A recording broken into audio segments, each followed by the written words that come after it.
Bon après-midi, j'espère que vous avez eu un bon début de journée avec mes collègues avant, que ça n'a pas trop dérapé au niveau horaire. Donc, je vais essayer de faire la même chose qu'eux en essayant d'avoir fini vers 3 heures. Moi, je m'appelle Jean Hugdal, je dirige le service d'hématopédiatrie de l'hôpital Robert Debré ici à Paris. Et donc, on est un des deux centres, je pense que Thierry vous l'a probablement expliqué ce matin, on est un des deux centres de référence du centre maladie rare aplasie médulaire et on est la partie pédiatrique. Donc, l'objet de mon intervention, merci à l'AIH de m'avoir invité et aux organisateurs du cours. L'objet de mon intervention, c'est de vous parler donc, de ce qu'on appelle les IBMF, les Inherited Bone Marrow Failure, ou les aplasies médulaires constitutionnelles. Alors, quand on parle d'aplasie médulaire constite, ça ne passe pas, peut-être comme ça, pas plus.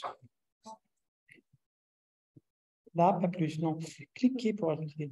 Ah ben non, je vais le faire là, t'inquiète. Voilà, ça y est, ça passe. Oui, oui, oui. Il faut rester là, ouais, c'est un peu gaspillé. Mais non, il suffit de savoir.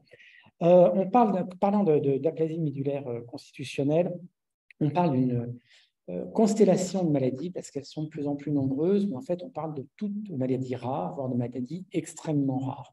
La plus fréquente d'entre elles, qui est pourtant une maladie extrêmement rare, c'est l'anémie de Fanconi. J'imagine que Jean Soulier vous en a parlé abondamment ce matin d'un point de vue diagnostic moléculaire. Et puis après ça, on a la dyskératose congénitale qui n'est plus en soi une entité en tant que telle. L'entité, c'est les téloméropathies, toutes ces maladies du télomère court, dont le prototype est probablement la dyskératose congénitale, parce que c'est celle-là qui était le mieux caractérisée au niveau clinique au départ, avec une triade qui est connue. Et puis, de façon probablement un petit peu parallèle, on a les neutropénies sévères congénitales, qui à elles seules sont aussi constituées d'une constellation de pathologies différentes d'un point de vue génétique. L'anémie de Plaque-Diamant, donc, est une érythroblastopénie congénitale sévère. Et puis, vous avez évidemment la troisième lignée qui peut aussi être atteinte avec les amégakaryocytoses congénitales. Alors, j'ai laissé le GATA2 là en gris, puisque finalement, on est dans l'inherited, dans le congénital. On peut être dans l'aplasie, parce que certains GATA2 vont se révéler par une aplasie, mais on est le plus souvent plutôt dans la sphère du syndrome myélodysplasique ou de la leucémie myéloïde, de l'ALAM, la cutisation. Mais de toute manière, finalement, ça va être probablement un des points communs, un des dénominateurs communs de toutes ces pathologies d'aplasie constitutionnelle, c'est leur capacité à mal évoluer et à évoluer vers des pathologies malignes clonales. De façon générale, ce qu'il va falloir retenir, parce qu'elles ont cette capacité à évoluer vers une pathologie clonale, c'est que si vous avez une indication de greffe chez un de ces patients, il va falloir essayer de greffer tôt. Alors, le greffer tôt, ce ne sera jamais avant l'âge de 2 ans, parce que là, on va craindre des toxicités des conditionnements. Certains conditionnements en Fanconi vont être des conditionnements peu ou pas myéloablatifs, mais tous les autres vont être essentiellement des conditionnements myéloablatifs, parce que souvent, vous allez avoir ce qu'on appelle des aplasies à moelle riche, c'est-à-dire vous avez une lignée cellulaire qui est déficitaire à cause de la pathologie génétique, mais les autres sont éventuellement bien représentés, donc vous allez avoir besoin de conditionnements myéloablatifs, et que ces conditionnements sont toxiques, donc on essaie d'épargner les enfants de moins de 2 ans sur ce point de vue-là. Il va falloir essayer de les greffer avant toute évolution clonale, parce qu'après ça, les résultats sont vraiment, vraiment significativement plus mauvais. En termes de donneurs, comme toujours en greffe, c'est peut-être en train d'évoluer sur certaines pathologies malignes telles que la LAL de l'enfant, même si on n'est pas encore complètement sûr. Là, le gold standard reste évidemment le donneur sibling, parce que d'un point de vue compatibilité et donc risque de GVH que vous ne voulez pas, vous n'avez pas du tout besoin d'effet GVL, vous avez encore moins besoin de GVH. Donc, évidemment, c'est le sibling, sauf que vous êtes dans une pathologie congénitale, donc le sibling, il peut être aussi atteint que le propositus. Alors, quand vous avez un marqueur génétique connu, vous allez pouvoir screener votre donneur intrafamilial HLA compatible et être sûr qu'il n'est pas porteur. Mais parfois, vous avez des pathologies dont vous vous dites, alors ça vraiment, ça a une tête de congénitale, sauf que vous n'avez pas la documentation génétique. Et là, vous êtes bien plus embêté parce que vous n'êtes pas sûr que votre donneur HLA compatible ne soit pas atteint. C'est un grand frère qui a 10 ans de plus. Il a une numération formule sanguine normale et éventuellement un myélogramme normal, plus un phénotype normal dans le cadre d'une pathologie où il y a des associations extra-hématologiques. Bon, vous pouvez éventuellement faire le pari quoique, il y a des histoires un petit peu de chasse qui sont désagréables. Par contre, il est plus jeune, vous n'avez pas de marqueur génétique, mais c'est très embêtant parce que vous savez que certaines pathologies ne vont s'exprimer qu'à un certain âge, ne vont pas toujours s'exprimer au même âge dans une fratrie, alors que la pathologie congénitale est la même. Et donc, vous risquez vraiment de greffer un malade avec un malade qui s'ignore et finalement rendre service à personne. Donc, évidemment, le match sibling donor reste le gold standard à la condition que vous ayez pu dûment démontrer qu'il n'était pas atteint de la même pathologie. Ce sont des pathologies qui sont souvent syndromiques. Donc, avec la greffe de moelle, vous allez éventuellement guérir le patient de son défect hématologique, sauf que tous les défects autour ne sont évidemment pas gérés par la greffe de cellules souches hématopoïétiques, voire vont être aggravés par celle-ci, par le conditionnement. Et donc, il y a absolument besoin de mettre en place un suivi au long terme spécifique. Suivi au long terme, c'est vrai pour tous les patients allogreffés à l'âge pédiatrique, c'est vrai aussi pour tous les patients allogreffés à l'âge adulte, mais c'est encore plus vrai pour les patients greffés au début de leur développement. Mais alors, quand il y a une pathologie congénitale et un contexte syndromique, il faudra faire extrêmement attention au suivi au long terme. Et donc, ça va être vrai pour l'ensemble des pathologies dont on parle aujourd'hui.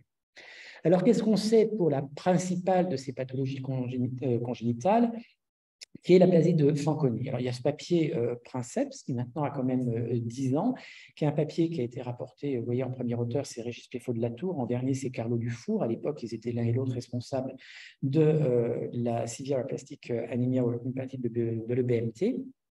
Et donc, qu'est-ce qu'ils ont fait dans ce papier? C'est un papier de registre avec tous les défauts que peut avoir un papier de registre, avec les données manquantes, avec le rétrospectif. Enfin, on sait bien que ce n'est pas absolument parfait, mais malgré tout, ça donne des indications. Donc, c'est quand même près de 800 patients qui ont reçu une première greffe pour une aplasie de Fanconi. Donc, c'est quand même un très, très gros contingent de patients quand on sait que c'est une maladie extrêmement rare. 509 patients sont vivants à 1 an de la greffe. Bon, ce qui n'est pas si mal sur quelque chose de très long, hein. Vous voyez 72-2009, donc c'est 40 ans de recueil. Il n'empêche, si on fait des calculs rapides, et même sans être statisticien et en faisant une approximation de Kaplan-Meier, hein, bon, ça fait 65% ou 60% des patients qui sont survivants à 1 an. Bon, même en prenant des vieux patients, ça fait tout de suite pas totalement rêver. Évidemment, c'est du registre 152 centres, 32 pays, un âge médian à la greffe à 10 ans. Donc on s'adresse vraiment à une population pédiatrique, même si, comme vous pouvez le voir, l'extrême supérieur est à 47 ans. Des patients qui ont été greffés avec des donneurs intrafamiliaux. Et ça, c'est lié, bon, d'une part à notre gold standard qui est match sibling, et puis au fait que, prenant des greffes aussi anciennes que 72, début des années 70, c'est le début de l'histoire de la greffe de moelle, on ne greffe qu'en intrafamilial. De toute manière, on les tue tous quand on greffe en extrafamilial. Donc, les non-apparentés vont venir plus tard. 80% des patients sont greffés à partir de cellules souches médulaires. Et puis, vous voyez que les conditionnements sont très variables, et évidemment, parce qu'on a une très grande période de l'histoire de la greffe, avec seulement, parce qu'on va voir que c'est finalement très cartésien dans la greffe du Fanconi, seulement 30% greffés avec de la fludarabine, 27% qui ont reçu une irradiation corporelle totale, ce qui est toujours très interpellant, s'agissant d'une maladie cassante dont on sait qu'elle est radiosensible, même si, évidemment, alors là-dedans, il y a quelques irradiations corporelles totales à 12 greffes, parce que c'est le début de la greffe, et que voilà, c'est ce qu'on sait faire à ce moment-là. Bon, alors ceux-là, ils meurent, ils ne sont plus là à 1 an, rassurez-vous, ils ne sont pas dans les 509. Mais bon, malgré tout, c'est vrai qu'il y a eu des patients, c'est le Régis, il y a eu des patients greffés à 12 grès, et puis après ça, c'est des irradiations évidemment beaucoup plus faibles. Et puis certains patients ont été greffés avec des cellules, avec des greffons modifiés TDPT. Ce qui est très remarquable sur cette courbe que vous voyez ici, c'est l'absence de plateau. Ce qui veut dire qu'en fait, on continue à perdre des patients, y compris à 15, 20 ans de la greffe, ce qui n'est quand même pas tout à fait habituel. Vous savez que nos courbes de greffe sur les pathologies malignes, on perd essentiellement des patients les 3 premiers mois, ça c'est de la TRM, puis on en perd la première année ou les 18 premiers mois, ça c'est la rechute, puis globalement, après ça se stabilise. Vous avez de temps en temps des événements tardifs, mais vous n'en avez pas tant que ça. Hein, dans le Fanconi raté, il y a des événements tout le temps. Et donc, vous avez une courbe de survie qui se casse la figure, avec 71% de survivants à 15 ans, sur une médiane follow-up de 6 ans, mais 50% seulement à 20 ans. Et ce qu'on peut voir, c'est qu'en fait, c'est la courbe c'est ici la courbe des événements secondaires et des décès. Vous voyez ici en bleu, elle est strictement parallèle à la courbe des néoplasies secondaires. Et ça, c'est quand même très particulier. En greffe, de façon générale, on a 6 et 8% de cancers secondaires à 10 ans de la greffe, essentiellement des spinaux, des basocellulaires et éventuellement des carcinomes de la thyroïde. C'est vraiment les trois pathologies secondaires qui emmènent les statistiques. Donc, globalement, des pathologies qui ne tuent pas beaucoup, alors qu'ici, vous voyez que non seulement ça tue beaucoup, mais en plus, ça l'est du tout, ou à peu près. Donc, on va vraiment, vraiment redouter le cancer secondaire dans la maladie de Fanconi greffée. Et vous voyez ici, donc c'est en multivarié, vous voyez que ce qui va jouer sur le pronostic, c'est le fait d'avoir été greffé après l'âge médian qui était de 10 ans, d'avoir été greffé alors que la pathologie avait déjà une évolution clonale, hein, vous voyez que ça c'est un odd ratio de 3,3, c'est très significatif, et d'avoir eu de la GVH chronique. Et c'est en ce sens que je vous disais tout à l'heure, la greffe en elle-même va aggraver le pronostic de certains de nos patients. La GVH chronique chez le patient Fanconi, ça fait le lit du deuxième cancer, et le deuxième cancer, ça fait le décès. Donc, il va vraiment falloir être extraordinairement attentif à ne pas accepter la moindre manifestation de GVH chronique chez nos patients Fanconi, et s'il y en a, de vous efforcer de l'éliminer et d'instituer une prise en charge extrêmement stricte, extrêmement sérieux et multidisciplinaire de vos patients, de façon à les prendre en charge. Sur la période 72-2000, vous voyez qu'il y a une différence qui ne laisse pas la place à la discussion entre les greffes géno-identiques et phéno-identiques. Hein. Très clairement, il fallait, dans ces années-là, être greffé à partir d'un match sibling donneur, parce qu'après ça, en phéno-identique, avant 2005, vous avez des groupages essentiellement génériques en HLA. Donc, en fait, vous greffez avec des patients, avec des donneurs non apparentés qui sont certes HLA compatibles en générique ABCDR, mais qui, en fait, en allélique ne le sont pas. Qui dit greffe en non compatible dit GVH chronique. Qui dit GVH chronique dit deuxième cancer. Qui dit deuxième cancer dit décès des patients. Donc, c'est QFD. Et puis, fort heureusement, ça s'améliore franchement à partir des années 2000 et on verra sur un autre papier récemment publié que c'est encore mieux à l'heure actuelle et que maintenant les courbes sont quasiment superposables. Dans ce contingent de donneurs, de patients greffés à partir d'un donneur géno-identique après 2000, le fait d'avoir été greffé avec ou sans fludarabine n'a pas de différence significative, même si la fludarabine semble faire un petit peu mieux, surtout au début. Par contre, ça reste extrêmement important chez les patients greffés en phéno-identique. Il faut que ces patients soient greffés avec un conditionnement à base de fludarabine, toute autre composition qui sortirait de votre imagination fertile, et Dieu sait que les greffeurs en ont, pour créer toutes sortes de conditionnements qui est un petit peu différent de celui du voisin, eh bien, ça ne leur rendrait pas service. Donc, surtout, utiliser de la fludarabine. Qu'en est-il de la lymphodéplétion in vivo avec de l'ATG? Vous voyez qu'il n'y a probablement pas besoin de faire de sérothérapie dans la greffe de Fanconi en géno-identique et que par contre, une fois encore, c'est extrêmement important en phéno. Hein, je rabâche, mais pourquoi c'est important? Parce que vous avez moins de GVH chronique, vous avez moins de GVH chronique, vous avez moins de tumeurs secondaires et donc moins de décès liés aux tumeurs secondaires. Qu'en est-il de l'irradiation corporelle totale? Toujours chez ces patients greffés après l'an 2000, eh bien, vous voyez qu'ils vont, semble-t-il, mieux lorsqu'ils n'ont pas été irradiés en géno-identique. Cela étant, même si les courbes semblent très séparées, vous voyez que le petit p n'est pas significatif et que votre odds ratio passe par 1. Et en phéno-identique, cela ne change rien, qu'il y ait ou non une faible dose d'irradiation corporelle totale. Faible dose, on n'est pas du tout dans du 12 gray, on est dans du 2, voire 3 gray. Certaines équipes ont aussi rapporté du 4 gray, et ça ne va pas au-delà de ça. Parce que sinon, pour l'avoir vécu une ou deux fois il y a fort longtemps, j'ai vu vraiment des patients Fanconi mourir de toxicité aiguë, de délabrement muqueux sur des irradiations corporelles totales de 5 ou 6 gray ou plus, hein, où vraiment c'était absolument épouvantable.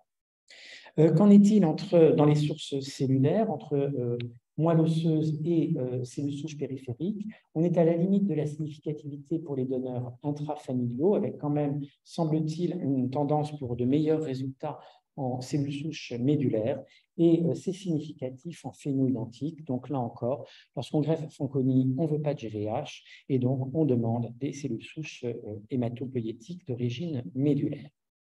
Alors, finalement, une espèce d'update de cette étude qui a été communiquée cette année, enfin, cette année, en 2022, à l'ASH au nom de l'EBMT, qui cette fois-ci concerne uniquement des enfants. Vous voyez que là, la cohorte est très importante, encore une fois, 813 enfants, avec une période de greffe qui est beaucoup plus homogène, donc probablement plus facile à interpréter, 2010-2018. C'est toujours une analyse de cohorte, une analyse rétrospective. Même dans des gros centres qui font beaucoup de franconie, vous n'en trouverez jamais 800.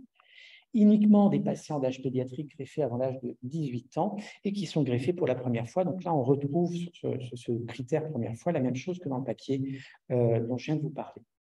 Et évidemment, les outcomes sont ce qu'on connaît habituellement en greffe, on ne va pas s'attarder là-dessus. Et vous voyez les variables notées ici. Variable d'ajustement.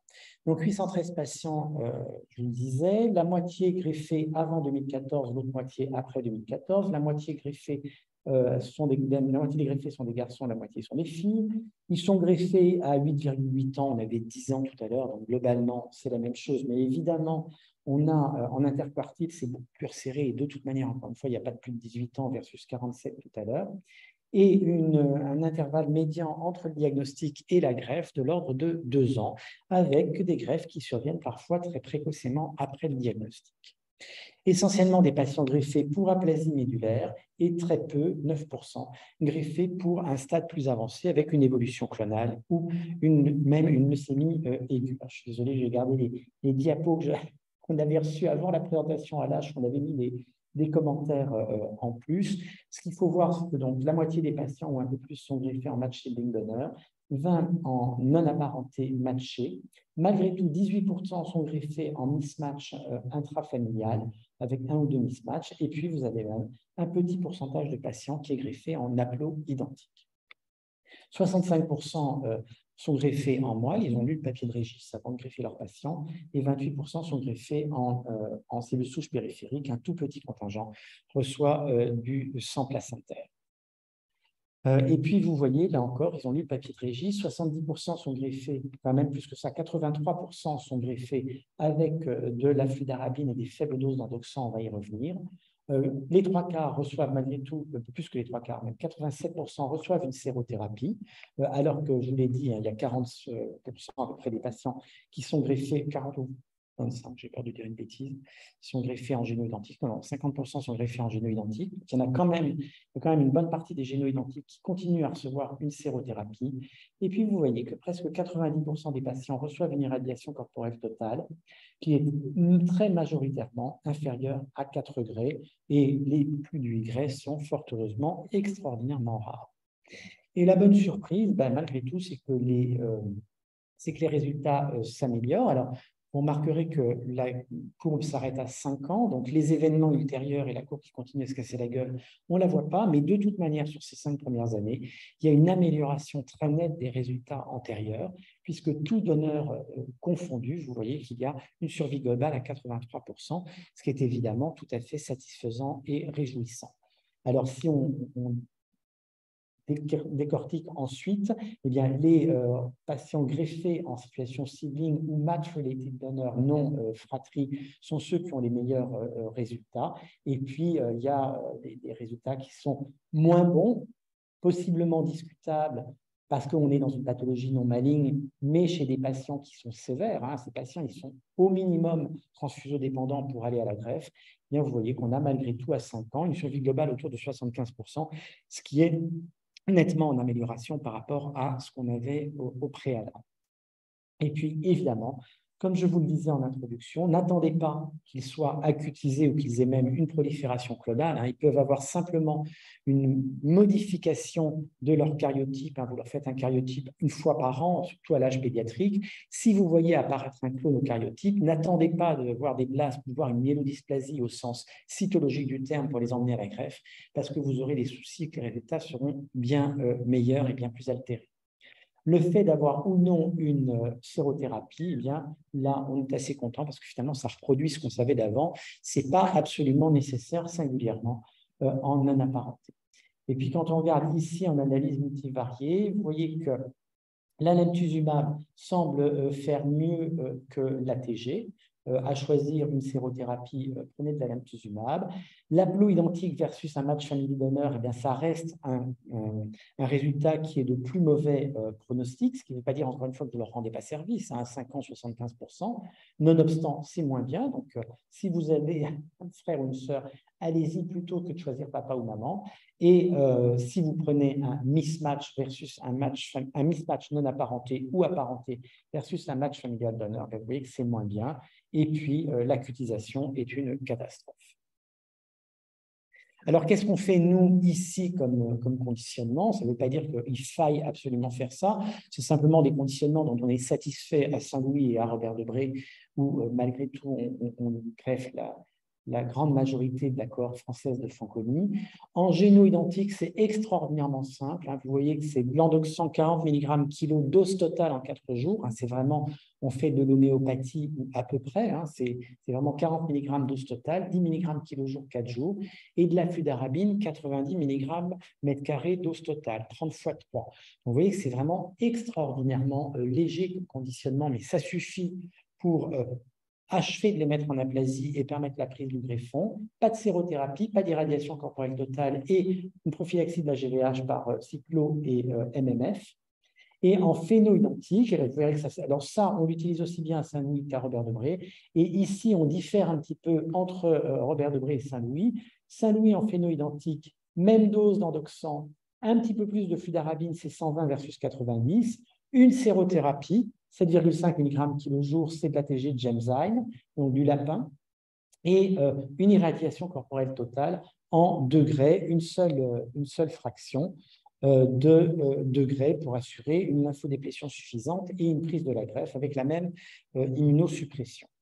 À Robert-Debré, nous avons pris le parti de ne pas irradier nos tout petits patients et de leur faire du busulfan à dose réduite, puisque vous voyez qu'on fait 8 doses de busulfan versus 16 quand on fait du busulfan à pleine dose.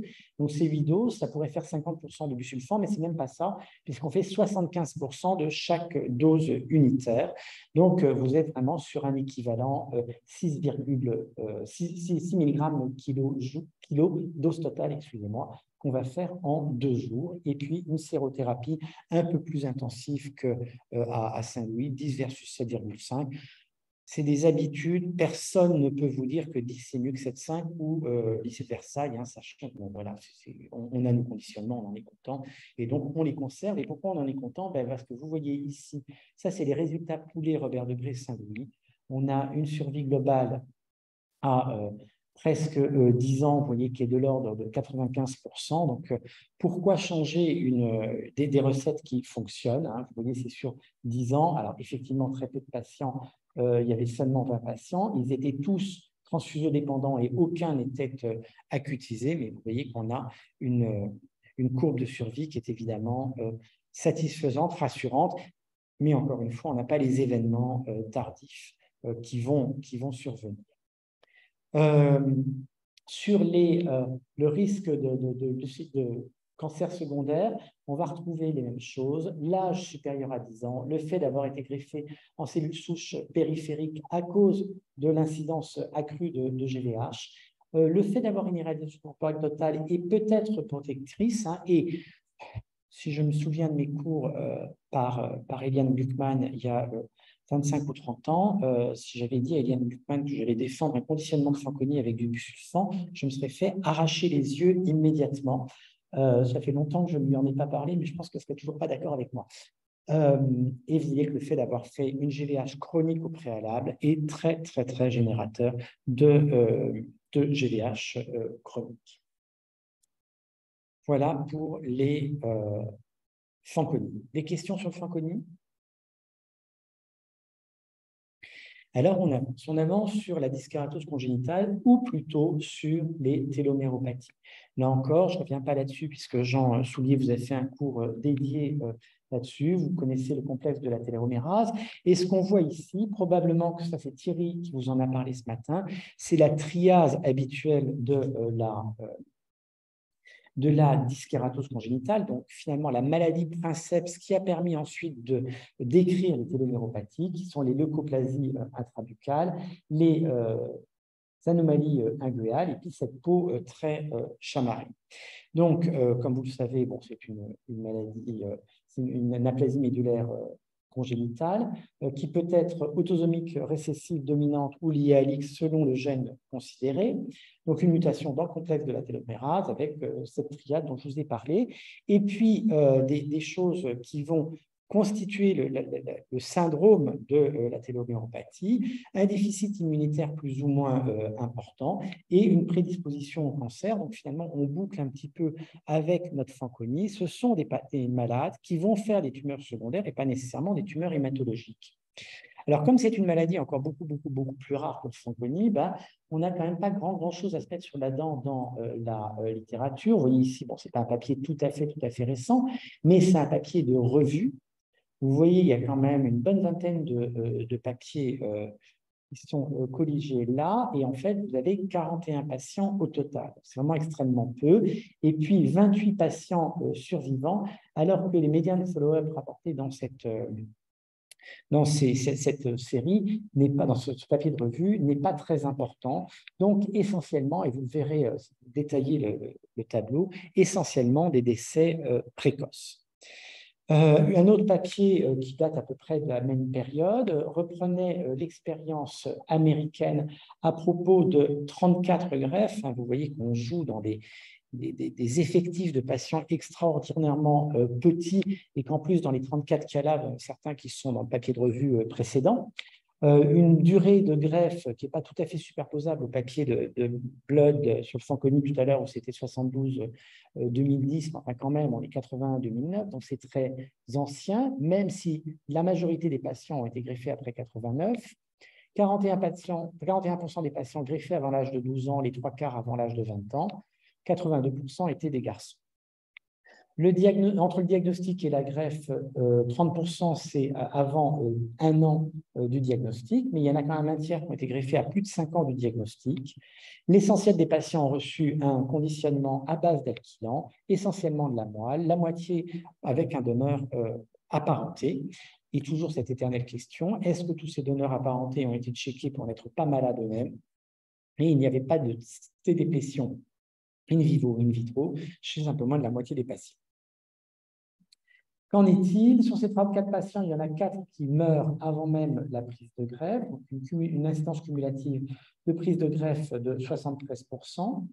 6 patients vont présenter un échec secondaire de la greffe. Donc, c'est en plus d'être très fragile, c'est une maladie qui n'est pas facile à greffer. Sur ces 6-là, il y en a 4 qui vont mourir, 2 qui vont être regreffés.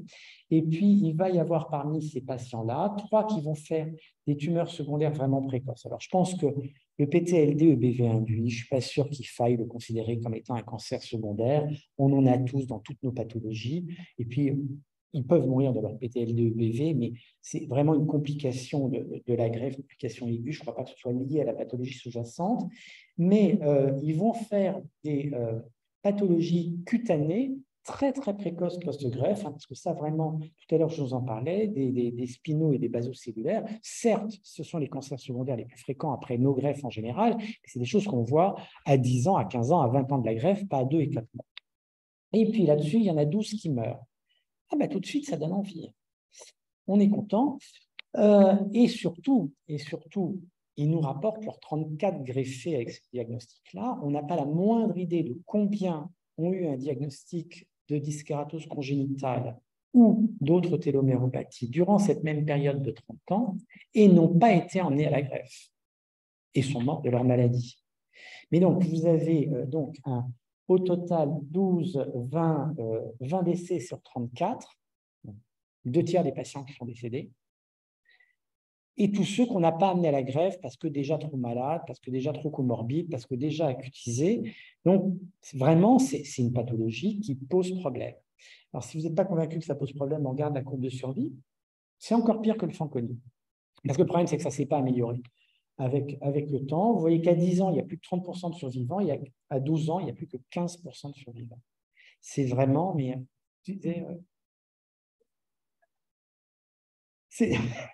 c'est pas mal. Mais non, c'est horrible. C'est vraiment une pathologie épouvantable. Donc, 20 patients sur 34 décèdent essentiellement de non-prise ou de pathologie pulmonaire. Et ça, finalement, on est là dans ce syndrome de téloméropathie, avec très souvent des patients qui ont des atteintes pulmonaires ou des atteintes hépatiques. Je ne sais pas si Jean Soulier vous en a parlé ce matin, mais une des techniques maintenant pour, enfin évidemment que Jean vous en a parlé ce matin, une des techniques pour évaluer la longueur des télomères, c'est la cytométrie de flux. Une des personnes qui a développé cette technique-là en France, c'est Élodie Lenné à Robert Debré. Donc, on pourrait se dire, Élodie, parce qu'elle était hématologue, biologiste, mais parce qu'elle est hématologue et parce qu'elle est à Robert Debré, elle a essentiellement un recrutement pédiatrique, hématologique, et en fait, pas du tout. L'essentiel, je crois, les 2/3 des patients pour lesquels elle va faire une analyse de longueur des télomères en cytométrie de flux, ce sont des patients qui sont adressés par des pneumologues, éventuellement par des hépatologues, mais c'est des patients qui ont des fibroses pulmonaires. C'est le plus gros contingent des téloméropathies. Ce qui est remarquable dans ces 20 décès, c'est qu'il y en a 8 sur 10 qui surviennent avant 4 mois. C'est quand même rare sur 34 patients que vous en perdiez 10 avant 4 mois. Hein. C'est vraiment des courbes épouvantables. Alors vont mourir alors qu'ils ont été greffés à partir d'un donneur non apparenté. Et parmi ceux qui sont considérés comme des décès tardifs, après 4 mois, quelle fête, la moitié vont mourir de complications pulmonaires. Il y a des rejets tardifs, il y a de la GVH et une infection. Et puis, il y avait eu un papier au début des années 2000, qui était un papier iranien de mémoire, je ne suis pas sûr de l'origine du papier, qui semblait montrer à propos de 4 patients que quand on les greffait en intensité réduite, ils allaient beaucoup, beaucoup mieux. Puis en fait, ça a été battu en brèche et on n'est pas du tout sûr de ça. Un papier de 2016 où là, il y a plus de patients, 109, ce qui est quand même un gros contingent s'agissant de téloméropathie, mais vous voyez que c'est un papier de revue qui reprend 36 papiers différents, essentiellement des patients pédiatriques, une très, très, très longue période de collection de data, beaucoup de MAC, essentiellement greffés à partir d'agents alkylants ou d'irradiation corporelle totale ou les deux, 3/4 de moelle, la moitié de sibling et 2 ans de follow-up, ce qui n'est pas si mal, 2 ans, compte tenu de ce que je viens de vous raconter sur la rapidité des emmerdements. Au dernier follow-up, vous voyez qu'il y a la moitié des patients qui sont vivants, mais finalement, on retrouve notre courbe de tout à l'heure. Vous voyez, à 10 ans, il reste 23% de patients vivants, et à 15 ans, on doit être entre 10 et 15. Sur l'ensemble de la cohorte, c'est un petit peu mieux d'être greffé en match shading que d'être greffé en non apparenté. Et il est en tout cas précocement, à 5 ans, c'est significativement mieux d'avoir été greffé avant l'âge de 20 ans qu'après l'âge de 20 ans. Mais vous voyez qu'après ça, les courbes se croisent et il n'y a pas de différence significative entre RIC et MAC, donc ce qui venait battre en brèche un petit peu ces publications Princeps dont je viens de vous parler. Si on regarde les patients les plus récents, ce n'est pas beaucoup plus glorieux en termes de long terme, 28% à 10 ans. Et ça reste mieux d'être greffé en intrafamilial pour peu, encore une fois, vous soyez sûr, vous ne greffez pas un malade avec un malade. C'est mieux d'être greffé avant l'âge de 20 ans. Et ça semble peut-être un peu mieux d'être greffé en RIC qu'en MAC, mais en fait, il n'y a pas de différence significative. En univarié, vous voyez que le fait d'être greffé après l'âge de 20 ans aggrave le pronostic, d'être greffé à partir d'un donneur alternatif aggrave le pronostic, et en multivarié, vous retrouvez exactement la même chose avec en plus un aspect date de la greffe. Si on se contente des patients greffés après l'an 2000, donc finalement, qui sont des patients qui ressemblent aux nôtres à l'heure actuelle en termes de sélection de donneurs, en termes de supportive care, enfin, donc c'est des greffes telles qu'on les pratique à l'heure actuelle. Être greffé après l'âge de 20 ans est un facteur aggravant à partir d'un donneur non apparenté également, ou alternatif, c'est-à-dire en aplot, et en multivarié, vous retrouvez exactement la même chose. Et vous voyez que ce qui va jouer, c'est beaucoup la maladie pulmonaire, en particulier chez les patients greffés avant l'an 2000. Après, je pense qu'on les screen mieux au niveau de leur maladie pulmonaire, donc c'est probablement pour ça que ça sort un petit peu moins. Et on voit qu'il y a moins de maladies pulmonaires quand il y a de l'endoxan dans le conditionnement. Et il semble y avoir moins de maladies pulmonaires post-greffe lorsqu'ils ont été greffés en RIC qu'en MAC, mais ça n'est pas significatif. Le BMT a repris ses propres patients en 2018, ça a été publié dans le British. une centaine de patients, les 3/4 sont des garçons. Vous voyez que la période de recrutement est la même que dans le papier précédent. Seulement un quart greffé en intrafamilial matché, la moitié en unrelated matché, et puis quand même un quart greffé en mismatché, avec une médiane d'âge qui est franchement pédiatrique autour de 6 ans, mais quelques adultes, et un délai diagnostic greffe qui est plus court que tout à l'heure, qui est de l'ordre de 18 mois, et 81% des patients étaient greffés avant l'âge de 20 ans. Qu'est-ce que ça nous donne? Ça nous donne les mêmes courbes, mais on n'est pas très surpris. Il n'y avait pas de raison que d'un côté ou de l'autre de l'Atlantique, on fasse beaucoup mieux. On plafonne toujours. Hein, vous voyez, on est à 10 ans ici et il n'y a rien à faire. On se balade autour de 30%. Hein. C'est pas si mal que ça les 3-5 premières années, mais vous voyez qu'après ça, on n'est pas bien. Et que les event-free survival, overall survival sont les mêmes courbes, ce qui veut dire que de toute manière, à partir du moment où il y a un cancer secondaire, où il y a une tox quelconque, de toute manière, ils vont mourir. Et vous voyez ici les causes de décès. 3/4 des décès sont liés à de la TRM, essentiellement de la GVH ou des infections ou ce qu'on appelle des défaillances d'organes, qui vont être ici des défaillances pulmonaires ou des défaillances hépatiques. Et puis, on retrouve des cancers secondaires. Toujours sur cette étude, vous voyez ici quels sont les critères pronostiques. On retrouve de la même façon que dans le papier précédent l'âge à la greffe avant 20 ans ou après 20 ans. Après 20 ans, c'est péjoratif. Et le degré de match entre le donneur et le receveur. Quand on est greffé en full match, on considère comme étant le gold standard. Vous voyez qu'en étant mismatché, on aggrave aussi le pronostic de façon significative. Et on retrouve exactement les mêmes choses pour l'EFS, sauf que pour l'EFS, l'âge à la greffe n'est pas significatif. Un papier de Blanche-Alter paru dans Hématologica. Alors là, on est dans un papier, là encore, de registre. C'est le registre du NIH. Et en fait, c'est un papier qui est consacré à l'ensemble des aplasies médulaires congénitales et sur le risque de développer un cancer secondaire. Et vous voyez cette courbe qui, pour moi, est très, très parlante. Et on parle ici uniquement donc, de ces patients dyskeratosis congenita. C'est qu'en fait, eh bien, ils font des cancers secondaires plus tôt, plus vite et plus fort lorsqu'ils ont été greffés que lorsqu'ils ne l'ont pas été. Ce qui signifie probablement qu'en fait, eh bien, on accélère l'histoire naturelle de la maladie. Ce qui est quand même pas tout à fait glorieux. Alors, c'est vrai aussi en Fanconi, hein, vous l'avez vu tout à l'heure. La courbe de décès en Fanconi, elle suit la courbe des cancers secondaires. Hein, donc, on est un peu dans la même problématique. La seule chose, c'est que dans le Fanconi, on a l'impression que si on leur évite la GVH chronique, mais who knows, avant de transplanter, on ne sait jamais qui est-ce qui va faire la GVH chronique et qui ne va pas en faire. Mais là, on a vraiment une anticipation absolument dramatique. Alors, de tous ces résultats qui sont quand même très épars, qui sont anciens, qui sont essentiellement des résultats de registre, qu'est-ce qu'on peut dire sur ces dyskératoses congénitales? Bon, c'est une maladie rare, probablement pas si rare si on sort de ce cadre nosologique de la dyskératose congénitale pour aller vers l'étéloméropathie, avec probablement des phénotypes extraordinairement différents selon la maladie génotypique sous-jacente, mais qu'en fait, ça manque singulièrement dans la littérature à l'heure actuelle. On n'a pas de corrélation génotype-phénotype. Donc, on ne sait pas, alors si probablement que décasser et TERT, ce n'est pas bon, mais il y a maintenant, alors Flore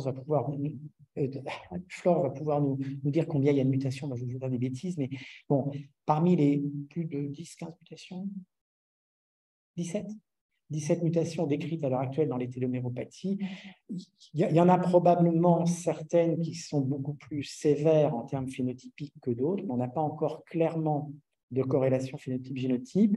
On peut imaginer que dans les années 80-90, début 2000, on a greffé des patients d'aplasie médulaire considérés comme idiopathiques alors qu'il y avait des téloméropathies sous-jacentes. On ne savait pas, on n'avait pas le diagnostic génétique. Et que un certain nombre de ces patients avec téloméropathie ont été très bien après une greffe d'aplasie médulaire idiopathique et qu'on ne s'est pas rendu compte qu'il y avait autre chose derrière.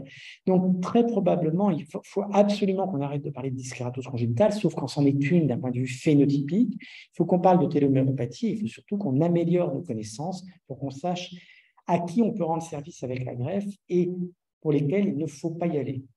Il y a 8 ans maintenant, 8-9 ans, on a eu une conférence de consensus au niveau de l'EBMT sur les allogreffes en inherited bone marrow failure. Et on y est allé avec Régis et Thierry Leblanc et on s'était dit, bon, alors là, de toute manière, décassé, il n'y a pas de problème. Ça va demander 5 minutes de discussion, on va tous dire qu'il ne faut pas les greffer, on va s'arrêter là. Et puis, en fait, au niveau européen, on était très minoritaires, les 3 Français, là, à ne pas vouloir les greffer tellement on était déprimés. Bon, donc on est rentré là en se disant, ben, on va se botter les fesses et puis on va y aller plus gaillardement, on va les greffer. Ben, je peux vous dire que 8 ou 9 ans plus tard, on n'est toujours pas réjouis. Moi, l'expérience que j'en ai des dyskératoses congénitales, c'est on offre un petit répit, c'est sûr. Hein. Moi, j'ai 2 ou 3 enfants, 3, qu'on a greffés pour des formes transfusodépendantes. C'est des gamins qui n'avaient pas de vie, qui n'allaient pas à l'école, qui saignaient tout le temps. Bon, effectivement, ils n'avaient pas de vie. On les a greffés. On leur a offert qui 12 mois, qui 18 mois de fenêtre. Ils ont pu être scolarisés, ou je pense à un petit bonhomme qui a pu aller faire du foot, qui était tout content, et puis qui, après ça, qui a fait toutes les complications de la terre. Lui, il est mort d'une défaillance hépatique. On a une autre enfant qui est décédée de complications vasculaires, de saignements digestifs. Donc, après ça, je ne sais pas ce que ça vaut. On leur a offert 12 ou 18 mois, on a offert ça à leur famille, et puis tant mieux, hein, mais quand même, c'est franchement pas simple de savoir ce qu'il faut faire de ces patients. Et donc, évidemment, c'est des résultats qui ne sont pas satisfaisants et il faut impérativement qu'on avance. Alors, beaucoup plus rapidement pour finir, les neutropénies congénitales, là encore, c'est une constellation de maladies. Le prototype, c'est les mutations du gène ELAN. Il y a beaucoup de mutations différentes qui ont été décrites. Il y a là encore pas de corrélation génotype-phénotype, c'est-à-dire qu'une même mutation chez 2 enfants différents, ça peut vous donner une expression de la maladie différente. Dans ces neutropénies congénitales sévères, vous pouvez rentrer éventuellement la maladie de Schwarzman, puis il y a des choses encore plus rares. Le problème, c'est que, alors bon, ça augmente avec le temps, ma diapo est un peu ancienne, mais de toute manière, on a quand même une documentation génétique que chez environ 50% des patients. Le registre national français qui est tenu par, enfin qui est tenu, qui est animé par Jean Donadieu et par Christine Bellanier,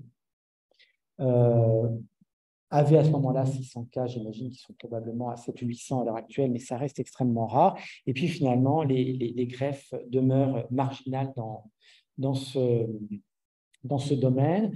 Donc, vous avez ici les principales mutations. Ce qui va faire l'indication de l'allogreffe dans les neutropénies sévères sur mutation des LAN, ça va être le comportement vis-à-vis du GCSF. Si votre patient... Alors, il y a des patients qui sont réfractaires au GCSF. De toute manière, vous leur faites du GCSF, vous escaladez les doses, et de toute manière, vous ne voyez jamais un neutrophile sortir. Ça règle le problème. Certains patients vont répondre à des petites doses de GCSF. Peut-être cela, il faut respecter ça, mais petites doses. Et puis, il y a des patients qui vont répondre à du GCSF, à du 15, à du 20, à du 25 gamma kilojoule. Et vous allez réussir à avoir des neutrophiles avec ça. Sauf que ceux-là, on sait qu'ils vont acutiser. Donc, il ne faut pas laisser un patient neutropénique congénital sous forte dose de GCSF. Il se peut que vous ayez à faire de fortes doses de GCSF, notamment sur des complications infectieuses sévères. Vous avez un obstacle. Ah, pardon. Vous avez un obstacle infectieux qui, de toute manière, met le pronostic vital en jeu et donc l'hypothèse d'une greffe totalement aléatoire. Bien sûr, vous avez le droit de monter vos doses de GCSF, mais si vous avez besoin de plus de 10-15 gamma kilojoule, dites-vous que cet enfant ne pourra pas rester traité par son GCSF et que vous allez devoir essayer de le greffer parce qu'encore une fois, il y a des évolutions clonales et qu'une fois qu'ils sont en évolution clonale, ça va aller vite et ça va mal se passer. Syndrome de Schwarzman, il y a un score qui a été publié par Jean Donadieu en 2012, qui a été republié depuis lors, avec, vous voyez, qui dépend de l'âge au diagnostic. Vous voyez que c'est, alors pour le coup, on est très, très, très en pédiatrie, voire on est en néonat, hein, puisque c'est plus ou moins 3 mois, ce n'est pas une erreur de frappe, c'est bien 3 mois d'âge de vie, et l'existence de cytopénie.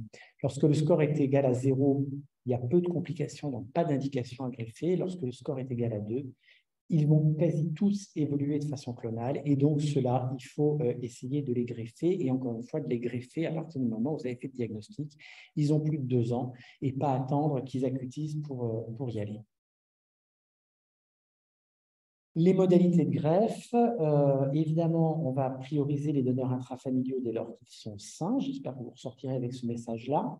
Éventuellement, d'autres donneurs intrafamiliaux matchés, comme un certain nombre de ces pathologies sont autosomiques récessives, vous avez quand même plus souvent qu'à votre tour des familles avec de la consanguinité, donc une plus grande chance d'avoir des parents qui sont éventuellement HLA compatibles 10/10 avec leur enfant malade. Il y a de plus en plus de greffes non apparentées, mais avec une absence pour le moment de données validées.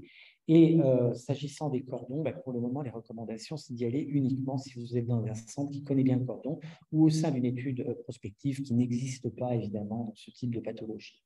Et comme ailleurs, et parce que ce sont des patients pédiatriques, préférez toujours les cellules souches médulaires aux cellules souches périphériques. Et il n'y a absolument aucune raison d'irradier ces patients. S'agissant des anémies de Blackfan, donc vous le savez, c'est une érythroblastopénie congénitale qui a été décrite dans les années 30. C'est une ribosomopathie, je vais y arriver, avec un gène, le premier gène, c'était RPS19, qui a été décrit en 2000. À l'heure actuelle, il y a plusieurs ribosomopathies qui sont décrites, plusieurs gènes codants pour les ribosomes qui peuvent être impliqués. Donc, c'est un blocage de la lignée érythroïde entre le BFU et le CFU, et vous allez avoir un marqueur sérologique qui est l'élévation de l'ADA érythrocytaire.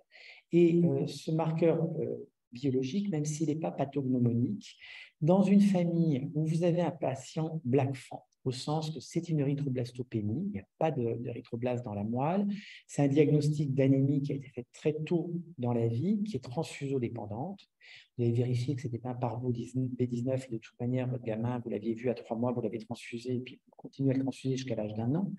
Éventuellement, vous essayez des corticoïdes, il répond pas aux corticoïdes. Bref, vous avez posé le diagnostic de Blackfan-Diamant, mais il n'est pas informatif au niveau génétique. Ça arrive. Si vous avez un donneur intrafamilial, vous ne pouvez pas le screener d'un point de vue génétique, vous ne savez pas quelle est la mutation concernée, pensez à faire un dosage d'ADA érythrocytaire, parce que si elle est élevée chez votre donneur intrafamilial, ne le prenez pas comme donneur. Cet enfant, il est malade, il aura peut-être une anémie très profonde dans les années qui viennent, ou peut-être qu'une anémie modérée n'empêche qu'il est porteur de la même maladie que l'enfant malade, donc ne le prenez pas comme donneur. Bon, vous voyez ici, ça c'est toute la génétique qui a été décrite. C'est extrêmement rare, 7 cas pour 1 million de naissances. La médiane d'âge, ce que je viens de vous dire, c'était 3 ans, autant de garçons que de filles. Et certains, la moitié, ont un contexte syndromique, alors que l'autre n'en ont pas. Et là encore, et c'est vraiment le fil conducteur de toute cette présentation, ils ont une prédisposition pour développer des cancers secondaires. Il y a un papier donc, qui a été publié en 2010, publié par Blackroads dans Blood, sur comment je traite un DBA. Et vous voyez ici ces recommandations. Donc, greffer à partir d'un donneur sibling quand il n'est pas malade, dès lors que le patient est transfuso-dépendant, à peu près entre 3 et 9 ans, donc en âge préscolaire ou en tout cas à l'âge de l'école primaire. Il faut avoir réalisé une chélation martiale agressive, en tout cas dynamique, très tôt dès la mise sur programme transfusionnel et la continuer jusqu'à la greffe, éventuellement mettre 2 molécules à la fois pour essayer d'avoir un foie et un cœur le moins surchargé possible. Et les conditionnements non apparentés, les conditionnements non myéloablatifs, plutôt réservés pour les adultes. Et on a fait cette étude-là, donc ça c'était nos recommandations dont je vous ai parlé tout à l'heure, c'est pas très important. Je pense que je vous ai mis un papier qu'on a publié récemment avec les Allemands, donc c'est la reprise des DBA français et allemands, 48 patients allemands, 26 français, c'est du registre. Et vous avez ici les résultats, donc vous voyez qu'ils sont quand même très différents de ce dont je vous ai parlé jusqu'à présent. Les résultats qui sont quand même bien meilleurs, une survie globale de 93% sur cette cohorte et une survie sans événement de 90%, avec, vous voyez ici, un médian follow-up de 5 ans, mais des extrêmes à 22 ans. Donc, on a pour le coup, ce qu'on n'avait pas du tout sur les autres pathologies, on a ce très joli plateau avec des résultats qui sont meilleurs quand on a été greffé après 2010. Bon, ben oui, ça c'est l'amélioration de la greffe dans son ensemble. Hein, vous voyez que c'est très significatif. Enfin, là, c'est même à partir de 2000, mais qu'importe, on a vraiment des résultats qui sont maintenant très satisfaisants, à la condition qu'on les greffe tôt, et on peut les greffer en non-apparenté ou en sibling. Vous voyez que c'est vraiment globalement exactement les mêmes résultats. Et pourquoi il faut les greffer tôt? Parce que vous voyez que là, c'est non significatif, mais c'est probablement lié à l'effectif. Vous voyez qu'il y a quand même un écart de 10 ou 15 points dans la survie globale des patients greffés, selon qu'ils ont été greffés avant l'âge de 10 ans ou après l'âge de 10 ans. Ça ne veut évidemment pas dire que si vous avez un diagnostic de Balfin-Diamant chez un adolescent ou un jeune adulte, il ne faille pas le greffer, ça se discute, mais de facto, les résultats vont être moins bons. Donc nous, au niveau de la RCP du centre de référence, vous savez que quand vous allez venir nous présenter un patient Balfin-Diamant, parce que le diagnostic a été fait à 3, 4 ou 5 ans, on va dire, bah, écoute, essaie de trouver un donneur et puis vas-y, va à la greffe sans trop tarder. Ça ne sert à rien d'attendre qu'il ait plus de 10 ans parce qu'il y aura plus d'emmerdement. Bon, ça, c'est des instances de GVH, ça n'a pas beaucoup d'importance. Et si vous le souhaitez, vous verrez les événements en fonction du type de donneur, mais ce n'est pas absolument majeur. J'essaie d'avancer, j'avance plus. J'avance. D'accord. Bon, donc vous l'avez compris, le devenir de ces patients greffés pour Blackfan est vraiment très bon. Hein, ça n'a rien à voir avec ce dont je vous ai parlé avant. Et c'est le fait d'être greffé avant l'âge de 10 ans qui est un marqueur important. Donc, c'est tâcher de les greffer avant. Avant, ça veut dire que souvent, le plus souvent, ils sont diagnostiqués quand même dans les premières semaines de vie devant une anémie profonde nécessitant une transfusion. La première année de vie, on les transfuse et on ne fait que les transfuser. Après l'âge d'1 an, on peut faire un test aux corticoïdes. Il y a un certain nombre de patients qui vont répondre aux corticoïdes. Puis après ça, vous allez les laisser grandir en essayant de diminuer les corticoïdes. Vous allez toucher une dose limite. Alors, soit vous avez déjà beaucoup baissé, vous êtes autour de 0,3, 0,5 mg/kg, puis vous le laissez grandir. Et puis, en fait, proportionnellement, la dose de corticoïdes par kilo et par jour va diminuer. Et puis, parfois, ça va s'éteindre. Et donc, le patient peut avoir une évolution spontanément favorable. On a certains patients qui sont comme ça, y compris dans certaines familles où on peut avoir des évolutions spontanées variables d'un patient à l'autre. Et puis, d'autres ne vont pas répondre. Donc, vous reprenez votre programme transfusionnel. Vous pouvez faire un deuxième test de corticoïdes quelques mois ou 2 ans plus tard. Certains patients qui n'avaient pas répondu la première fois vont répondre à un deuxième test de corticoïdes et vous pouvez les laisser comme ça. Mais si à 4 ou 5 ans de vie, vous avez fait 2 fois des tests de corticoïdes et que le patient est soit réfractaire, soit corticodépendant, au-delà de 0,3 mg/kg, bien, il faut envisager de greffer ce patient et de le greffer donc avant l'âge de 10 ans, avec les conseils de greffe que vous voyez ici. Évidemment, comme je vous l'ai dit tout à l'heure pour les patients d'ischératose, est-ce qu'on a des biais dans toutes ces études de registre qui reprennent les patients greffés pour la pathologie considérée, qu'il s'agit du DBA, du Fanconi, de la dyskératose ou des neutropénies congénitales? Encore une fois, on n'a pas le dénominateur, on ne sait pas combien n'ont pas été greffés et pourquoi ils n'ont pas été greffés. Est-ce qu'on greffe les plus sévères, ce qui peut expliquer de très mauvais résultats dans certaines maladies? Est-ce qu'on greffe au contraire des patients qui ont très peu de comorbidités et que tous les autres, de toute manière, on ne veut pas les voir en greffe, donc on ne sait pas ce qu'ils deviennent. Et finalement, si on prenait l'ensemble de la cohorte, les résultats sont encore plus mauvais. C'est extrêmement difficile de vous dire. On ne sait pas répondre à ça. Il y a de plus en plus de place pour les donneurs alternatifs dans toutes ces pathologies, mais c'est vrai pour le DBA, c'est vrai probablement pour les ELAN. La dyskératose, bon, vous avez vu, de toute manière, c'est tellement mauvais que je ne sais pas. Et dans le Fanconi, dans les résultats les plus récents, 10 dixièmes, c'est probablement sibling non apparenté, c'est la même, sibling et non apparenté, c'est la même chose. Donneurs alternatifs en Fanconi, honnêtement, nous, on en fait très peu. On commence à en faire. On a fait une fratrie en 9 dixièmes. Il commence à y avoir des études en aplo, mais bon, ça reste très casse-gueule. La grande connaisseuse de cette greffe aplomb en Fanconi, c'est Carmen Bonfim au Brésil, qui a développé tout un programme autour de cela, et qui est un programme qui est difficile, hein, où elle se casse les dents, c'est pas toujours évident. Qu'est-ce qu'on peut se dire? Est-ce que le Tréo est plus important, plus intéressant que le busulfan dans certaines de ces maladies?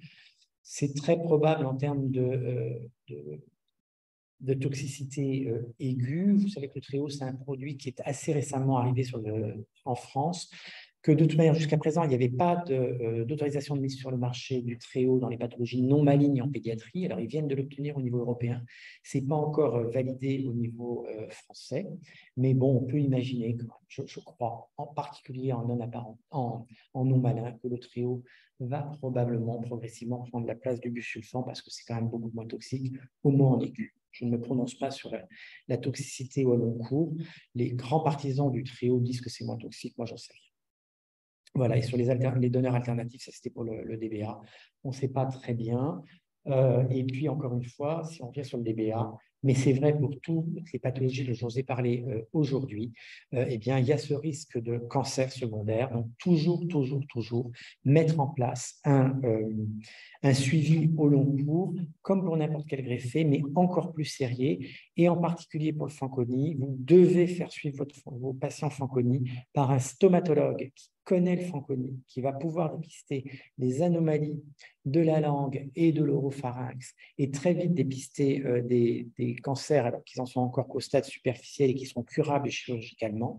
Parce que si vous devez reprendre une chimiothérapie chez un patient Fanconi qui a déjà été greffé et que vous devez lui faire une chimiothérapie avec des agents alkylants, vous allez le tuer de votre chimiothérapie. Donc ça, c'est extrêmement important. Et même chose à l'autre extrémité du tube digestif, c'est des patientes qui doivent être examinées très régulièrement par des gynécologues parce que ce sont des patients qui vont faire des pathologies secondaires à papillomavirus. Et vous devez tous, garçons ou filles, les vacciner contre le papillomavirus. Et ça, c'est absolument indispensable. Ça évitera pas tous les emmerdements, mais un certain nombre. Voilà, et je vais m'arrêter là et je suis disponible pour les questions.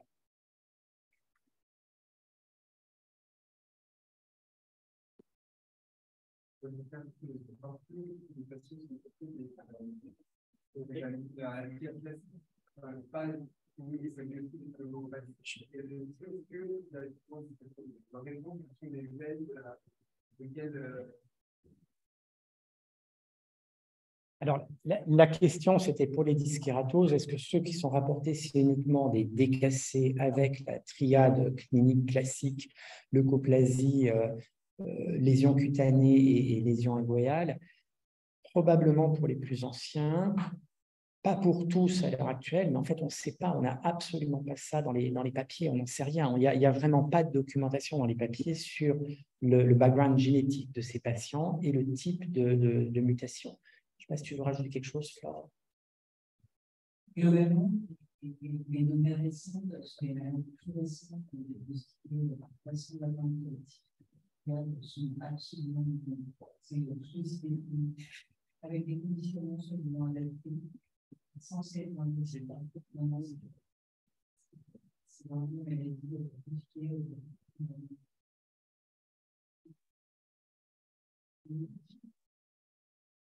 Non, je pense que on a répondu à tes deux questions, Mathéo. Alors, je ne sais pas, à distance, est-ce que vous prenez la parole ou est-ce que vous mettez dans le chat? Dans le chat. Alors, dans le chat, je vais arrêter le partage juste pour voir s'il y a des choses dans le chat. Non, il n'y a rien l'air d'avoir dans le chat. Pas de questions dans la salle? Juste pour vous dire, parce que là, on a parlé dyskératose, pour les autres, les deux maladies, le bénéficiaire de Non, les amégacariocytoses, très clairement, on les greffe en myéloablatif. Ce sont des maladies qui sont difficiles à greffer. Il y a quand même beaucoup de secondes greffes pour non-prise du greffon ou pour perte secondaire du greffon. Donc ça, c'est sûr, les amégacariocytoses, il faut les greffer en myéloablatif. Les plaques en diamant, il faut les greffer en myéloablatif. Alors nous, on utilise du flux. Je ne suis pas sûr qu'on n'évoluera pas vers du TTF. Mais encore une fois, en termes de tox aigu, ça passe probablement mieux. En tox chronique et au long cours, je ne suis pas sûr qu'une double activation très haut thio fasse beaucoup mieux qu'une simple activation avec du busulf en pleine dose. Pour le moment, nous, on a pris le parti de faire systématiquement une PK avec le busulfan de façon à être dans des zones myélo-ablatives suffisantes. Globalement, on prend 900-1300 comme fourchette et on adapte après la première dose. Donc, on fait la PK sur la première dose et puis on adapte généralement à la 6e ou à la 8e dose. Ça, c'est vraiment important, je pense, en termes de qualité de greffe. Les neutropénies congénitales, encore une fois, ça fait partie de ces cytopénies sur une seule lignée, donc les autres lignées sont très présentes, il faut aussi être myéloablatif. Et de toute manière, il faudra être myéloablatif dès lors que vous avez une évolution clonale, quelle que soit la pathologie sous-jacente, sauf le Fanconi, parce que, encore une fois, si vous faites du myéloablatif sur le Fanconi, vous allez le tuer. Mais les résultats, alors je ne vous les ai pas montrés, il y avait, je pense que c'est Alexis Talbot qui a publié sur les Fanconi. C'est les séquentiels, oui, c'est ça. C'était la greffe séquentielle donc, avec fludarabine, aracitine, je pense, en cytoréduction à J-18, J-15 de la greffe, puis un conditionnement non myéloablatif, avec des résultats qui étaient pas mal sur la série publiée, qui en vraie vie sont probablement quand même un peu moins bons. Ça reste très, très compliqué de greffer un Fanconi acutisé.